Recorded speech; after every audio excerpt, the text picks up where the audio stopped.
Hi, I'm Dr. Jack Brazel from O2Vent Dental, and I'd like to talk to you a little bit about snoring appliances, otherwise known as mandibular advancement devices.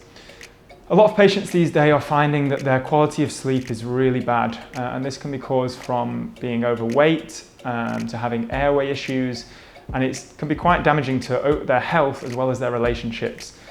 Spouses don't tend to like their partners snoring really loudly, and so we've got a device that can help to combat that.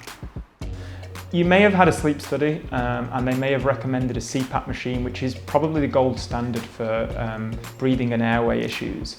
However, we find that a lot of our patients struggle to get on with CPAP machines and they tend to give up, which ends up being useless when it's sat in the bedroom drawer. So an alternative is a snoring device where we take a 3D scan of your mouth, we send it off to our lab in America who construct a device that you wear while you're sleeping, which slowly pulls your jaw forward whilst you're asleep. And that opens your airway to allow more air to come through, giving you a better night's sleep as well as reducing the sound of your snoring.